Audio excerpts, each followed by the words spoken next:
आज हम देखेंगे properties of addition. Properties of addition of matrices. तो मैट्रिसेस को ऐड करने की कुछ प्रॉपर्टीज होती है, सिंपल सी प्रॉपर्टीज है। फर्स्ट है addition of matrices is addition of matrices is commutative.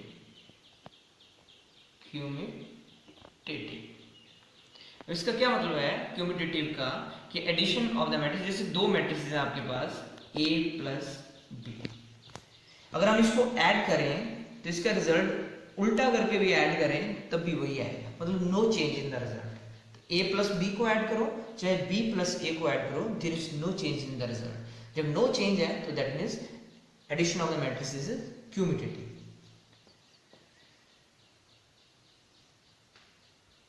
It is also associative. Addition of the matrices associative भी होती है। इसका एसोसिएटिव का मतलब हमारे पास तीन मैट्रिसेस हैं A प्लस बी प्लस सी, तो हमने सबसे पहले B और C को ऐड किया और उसके बाद A उसमें ऐड किया, या फिर A और B को पहले ऐड कर दें फिर C को ऐड कर दें, तब भी उन मैट्रिसेस के रिजल्ट में कोई भी फर्क नहीं आएगा। तो मतलब the addition of the matrices is associative. तो एडिशन ऑफ मैट्रिसेस तीन करो तो एसोसिएटिव रहता है, no change in the result. Okay, third आपके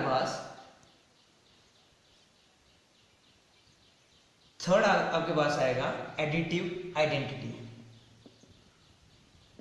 एडिटिव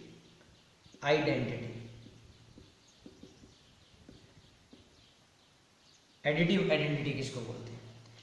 एडिटिव आइडेंटिटी क्या होती है कि जब हम किसी मैट्रिक्स में कोई चीज ऐड करते हैं and there is no change in the matrix, तो उसका मतलब होता है that is the additive identity of the matrix. तो मतलब हम कोई मैट्रिक्स है A, जब उसमें हम कुछ ऐड करें और उसमें चेंज ना आए तो वो एक ही पॉसिबिलिटी है जब उसमें हम जीरो मैट्रिक्स ऐड करें। तो जब जीरो मैट्रिक्स ऐड होगी तो मैट्रिक्स में कोई चेंज नहीं आती, और इस जीरो को हम क्या बोलते हैं? Additive identity. इसको हम बोलते हैं additive identity of the matrix. Zero is the additive identity of the matrix. अब एक प्रॉपर्टी और आती है आपके पास, existence of additive inverse. Existence of additive inverse. अब एग्जिस्टेंस ऑफ एडिटिव इनवर्स का मतलब होता है हम किस मैट्रिक्स में क्या ऐड करें कि वो एडिटिव आइडेंटिटी बन जाए, मतलब वो जीरो मैट्रिक्स हो जाए, नल मैट्रिक्स हो जाए। तो किसी मैट्रिक्स में जब ऐड करने की बात आएगी तो उसका अगर हम नेगेटिव ऐड करें, उसी मैट्रिक्स का नेगेटिव ऐड करें तो हमेशा क्या बनती है? वो नल मैट्रिक्स बनती है, मतलब एडिटिव आइडेंटिटी बन जाती है। तो इनवर्स ऑफ द मैट्रिक्स क्या हुआ?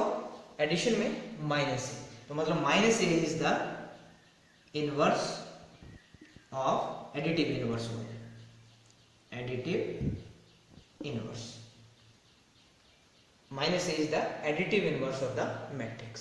तो इस तरह से प्रॉपर्टीज हैं कि मैट्रिक्स का एडिशन क्यूमुलेटिव होता है, मैट्रिक्स का एडिशन एसोसिएटिव होता है, एडिटिव आइडेंटिटी नल मैट्रिक्स होती है, और एग्जिस्टेंस ऑफ इनवर्स जो मैट्रिक्स होगी उसका नेगेटिव एलिमेंट के साथ वो उसकी एडिटिव इनवर्स बन जाएगी। तो ये आपके पास प्रॉपर्टीज ऑफ द मैट्रिसेस है। अब हम इसके आगे मल्टीप्लिकेशन ऑफ द मैट्रिक्स देखेंगे, how to multiply the matrices. अब हम एडिटिव इनवर्स प्रॉपर्टीज के बाद एडिटिव की, अब इसके बाद हम मल्टीप्लिकेशन ऑफ द मैट्रिसेस देखेंगे, और ये बहुत इंपॉर्टेंट चीज है, मल्टीप्लिकेशन ऑफ मैट्रिसेस। क्योंकि मैट्रिसेस में मल्टीप्लिकेशन बहुत इंपॉर्टेंट चीज है, क्योंकि जब तक आपको मल्टीप्लिकेशन नहीं आएगी, इसको मल्टीप्लिकेशन ऑफ मैट्रिसेस में मल्टीप्लाई करना नहीं आएगा, तो वो आपको मैट्रिसेस कभी समझ नहीं आएगी। और मैट्रिसेस का मल्टीप्लाई के लिए एक बहुत इंपॉर्टेंट रूल है वो आपको याद रखना है। जैसे आपके पास ये है matrix A equal to A I J, इसका ऑर्डर क्या है m क्रॉस n, और B equal to B I J, इसका ऑर्डर है p क्रॉस n। अब हमें बोला जाता है कि A और B को क्या हम मल्टीप्लाई कर सकते हैं, A मैट्रिक्स और B मैट्रिक्स को क्या मल्टीप्लाई कर सकते हैं। तो A मैट्रिक्स का एलिमेंट्स है ये m क्रॉस n, और इसको किसके साथ मल्टीप्लाई करना है, B के साथ, बी आई जे, और इसका ऑर्डर है p क्रॉस n। अब पहले यहां से हमें ये देख के ही पता चल जाना चाहिए कि मैट्रिसेस मल्टीप्लाई होंगी या नहीं होंगी। ये जनरल फॉर्म में लिखा भी फिलहाल मैंने, तो यहां से कैसे पता चलता है हमें, जो हमारे पास जब मल्टीप्लाई करने के बाद आती है जो मैट्रिक्स पहले लिखी होती है, जैसे ए मैट्रिक्स लिखी हुई है, तो ए मैट्रिक्स का एलिमेंट्स क्या है ए आई जे, और उसका ऑर्डर क्या है m क्रॉस n। जो फर्स्ट मैट्रिक्स लिखी होगी उसके जो नंबर ऑफ कॉलम्स हैं कितने हैं n, और जो सेकंड टाइम मैट्रिक्स लिखी हुई है जैसे बी आई जे, और इसका ऑर्डर है p क्रॉस q, तो इसके जो नंबर ऑफ रोज क्या है आपके पास p। अगर ये नंबर ऑफ कॉलम्स और नंबर ऑफ रोज बराबर आती है तो we can multiply the matrices। अगर ये दोनों चीजें बराबर नहीं है, A and B multiplied if n is equal to p। A और B को हम तभी मल्टीप्लाई कर सकते हैं जब n p के बराबर होगा, otherwise we can't multiply the A and p। अगर A and B बराबर नहीं, A and B में ये n और p बराबर नहीं है, column of the first matrix and row of the second matrix अगर बराबर नहीं है तो we can't multiply A। इसी तरह से सिमिलरली दूसरे मेथड पे आते हैं बी ए। अगर मैं बी ए को मल्टीप्लाई करूं क्या कर सकता हूं, बी क्या है, बी है पहले आपके पास बी आई जे, और उसका ऑर्डर है पी क्रॉस क्यू, और ए आई जे, और इसका ऑर्डर है एम क्रॉस। अब सेम रूल जो जहां पे लगाया था कि जो फर्स्ट मैट्रिक्स होगी उसके कॉलम्स, तो फर्स्ट मैट्रिक्स के कॉलम्स क्या है ये क्यू, और जो सेकंड मैट्रिक्स हो उसकी क्या है रो, और ये सेकंड मैट्रिक्स ये है तो इसकी रोज क्या है ये। तो B और A को हम तभी मल्टीप्लाई कर सकते हैं जब इफ किस कंडीशन पे होगा, जब Q इक्वल टू M होगा तभी मल्टीप्लाई होगा। इस चीज पे डिपेंड करेगी। अगर ये दो चीजें बराबर नहीं है, फर्स्ट मैट्रिक्स के कॉलम और सेकंड मैट्रिक्स की रो अगर बराबर नहीं है तो मैट्रिक्स मल्टीप्लाई ही नहीं होगी। ये आपको मैट्रिक्स देख के ही पता चलता है। अब कुछ हम एग्जाम्पल से क्लेरिफाई करेंगे इस रूल को कि मल्टीप्लाई मैट्रिसेस कैसे की जाती है। ये तो होगी या नहीं होगी ये बताया, और मल्टीप्लाई कैसे करेंगे हम वो आपको बताते हैं। Let us take a example.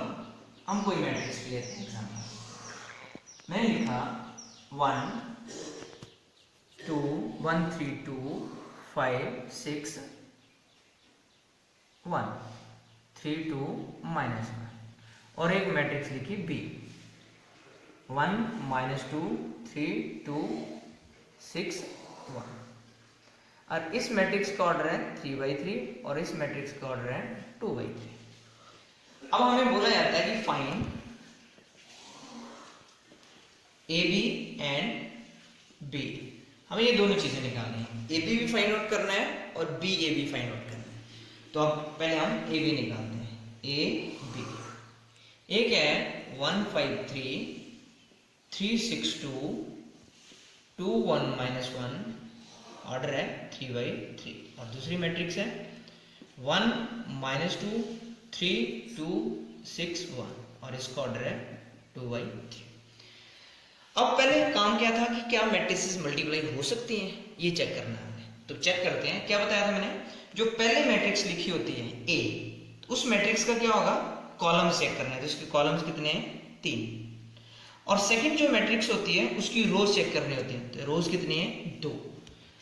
तो ये अगर बराबर होंगी तभी ये दोनों मैट्रिसेस मल्टीप्लाई हो सकती हैं, लेकिन यहाँ पे बराबर है नहीं है, यहाँ पे 3 और यहाँ पे 2 है। तो मतलब we can't multiply A B, can not be multiply, मतलब A और B को हम मल्टीप्लाई नहीं कर सकते। दैट्स ऑल, क्वेश्चन खत्म है। अब दूसरा क्या पूछा हमें, BA। अब B पहले आ गया, B क्या है 1 -2 3 2 6 1, और दूसरा क्या आ गया 1 5 3 3 6 2 2 1 -1। इसका ऑर्डर कितना है 2/3 और इसका ऑर्डर कितना है 3/3। अब ए और बी तो मल्टीप्लाई नहीं हो सकते थे, क्या बी और ए मल्टीप्लाई हो सकते हैं? तो देखते हैं। बी पहले आप लिख दिया हमने मैट्रिक्स, तो इसके कॉलम्स कितने हैं 3 और सेकंड मैट्रिक्स है ए, सेकंड के रोज कितनी है 3।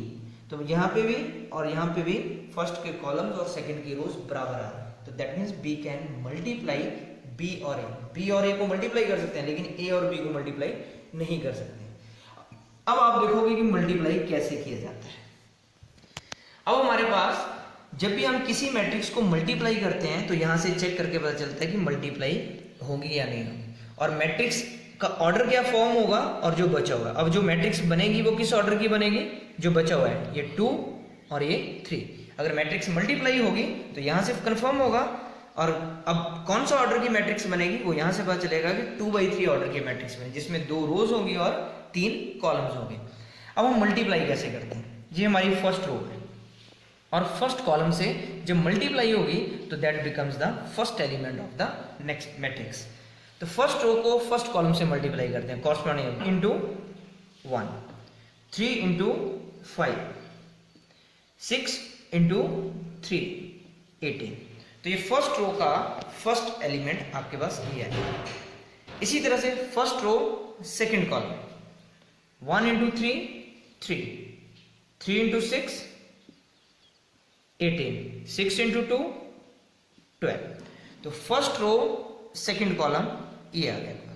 फर्स्ट रो थर्ड कॉलम पे आते हैं, 1 इंटू 2, 2, 3 इंटू 3, 1, 3, 6 इंटू -1, -6।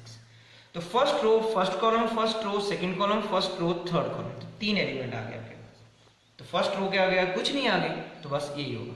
अब सेकंड रो से करते हैं। सेकंड रो फर्स्ट कॉलम पे आते हैं, तो ये एलिमेंट आएगा सेकंड रो फर्स्ट एलिमेंट का, -2, 2 इंटू 5, 10, 1 इंटू 3, 3।